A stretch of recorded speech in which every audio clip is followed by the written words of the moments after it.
Don't pretend you're outraged by stuff that you never were going to give a chance to. This is what I say to all the NBA critics.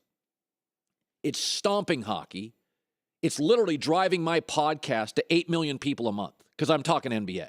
It is absolutely carrying our show right now. Numbers driving, podcast numbers, digital numbers, through the roof. I talk all NBA, although I got some football today. But just admit you don't like the NBA. Don't tell me you used to like it. Don't pretend you like it, sort of. You don't like the NBA. Think about what the NBA, if Golden State destroys Cleveland in this series, either a sweep or they win in 5 games, and you're the commissioner of any sport in the world, here's what the NBA will be providing you if Golden State rolls Cleveland. You will currently have not only a dynasty, but arguably the best team ever in the history of your sport. That's a talking point. You will have then arguably the all-time greatest player chasing the all-time greatest team. That's a talking point. You will have then either the first or second most notable franchise in league history, Boston, chasing arguably the greatest player. You will then have Lonzo Ball, a total spectacle, entering the league and perhaps probably going to the Lakers, the most popular franchise.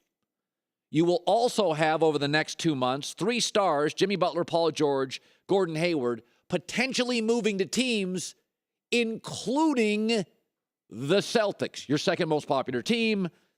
And then you also have 8 to 10 totally marketable stars that if they walked in a mall in America today, they would be mobbed. Westbrook and Harden, Karl Anthony Towns, Ben Simmons, the Greek Freak, Anthony Davis, Lonzo Ball in about an hour. Now think about this. Major League Baseball can't find a second star after Bryce Harper. I mean, like a guy that literally walks into a mall, people freak out.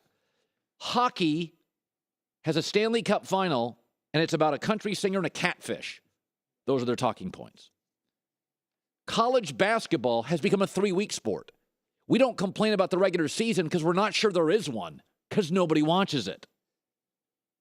People bitching about the NBA, just admit it. You're conservatives banging on Obama and you're liberals banging on Trump. You were never going to give anybody a fair shot anyway.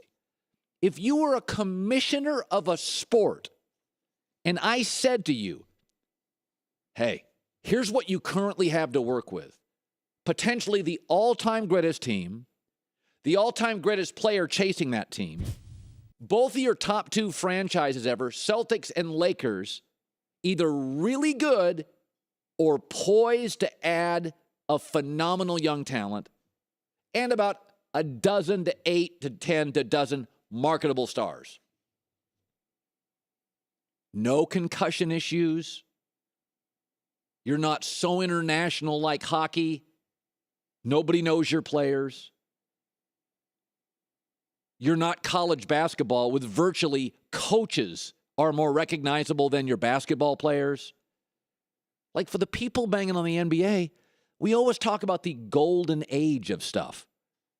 You can have in this finals, you have either LeBron's going to win and the greatest of all time discussion, or Golden State's going to roll and the greatest team all time discussion.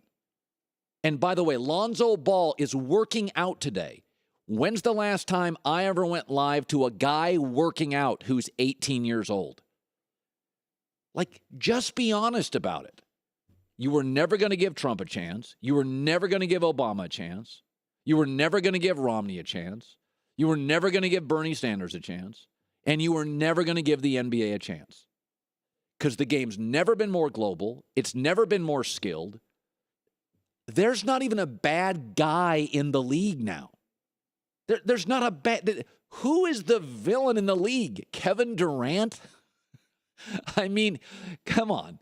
I mean, he is as finesse as a 7-footer can get.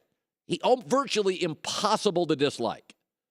So at least be honest about stuff. Whoever you're clobbering, you weren't going to give him a chance in the first place.